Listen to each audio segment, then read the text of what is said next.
Jeremy Oliver here in the cellars at Pikes in Clare Valley with Steve Braley, a winemaker.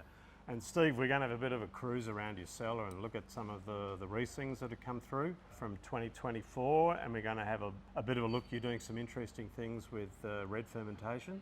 Yeah. So we're going to have a bit of a look at it. But just before we do, what are your feelings of 2024, the stuff you've got that's come in already? Well, we've almost finished, so we're getting close to the end. We've taken, all our Rieslings are in ferment now. I think the quality looks pretty solid for the year. Fabulous. Nice and cool start. Vines are really healthy, and then we've picked everything with no rain interruptions and no disease pressure. So I think the Rieslings will be solid, and we're just starting to press a few reds off, so we're seeing how they're coming out. But they've got intense colour, good concentration of flavour. Fabulous. Well, looking forward to going see them. Where do we go first? Let's take a walk through the cellar and see what we can see. Okay. So Steve, we're just in front of a couple of Riesling tanks, one of which has finished fermentation and one of which hasn't quite. That's it. This one's getting close to finish. Okay, almost there. So it's still fizzing. Thank you. Nice and yeasty. Yeah, interesting colour. Take a look. So full of yeast, fermenting away. All the bubbles, the tiny bubbles there. It's carbon dioxide. Oh, gee.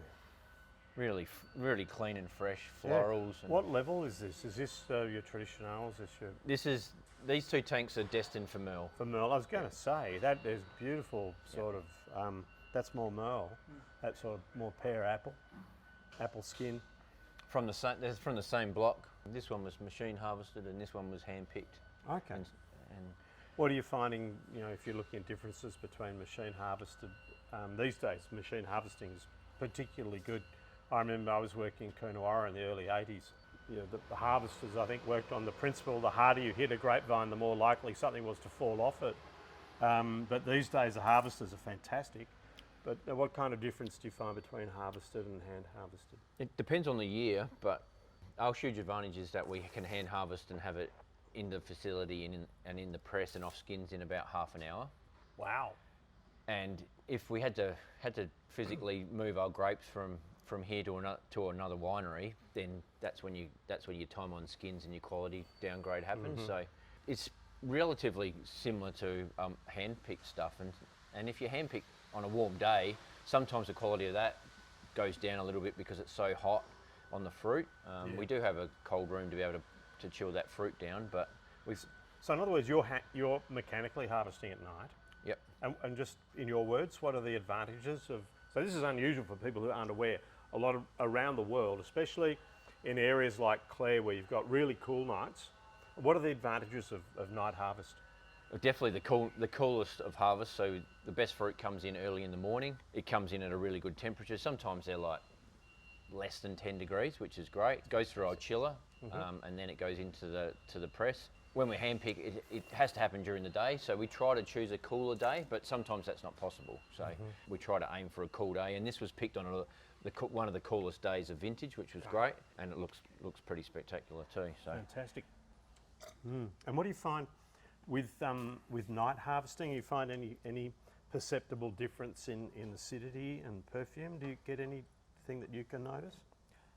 I don't see a lot if both situations have performed at their optimal, I don't see a huge difference. I guess you can sort a little bit more with your hand picking. If there is anything that doesn't quite look right, we can drop it out. But in a year like this, we had no disease, so every bunch looked fantastic. Yeah. And just even though there's been a big spike of heat towards the later part of the ripening season here in Clare, you were very lucky because you had pretty well all your Riesling would have been off before that arrived. Riesling was picked in a cooler part, just happened to get a bit of heat on the back end of vintage. So for you guys, it's even though we've had you were just saying 42 degrees the other day, but you've essentially had a really classic cool climate season.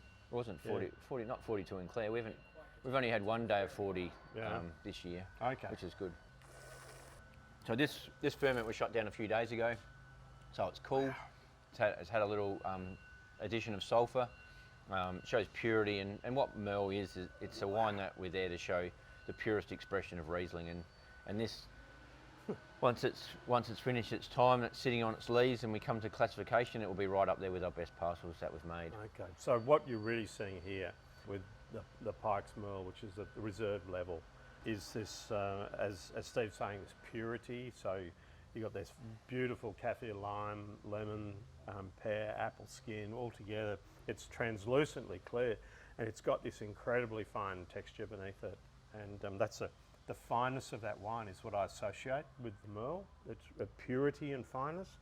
And wow, you've got a great season. Well done. Sensational.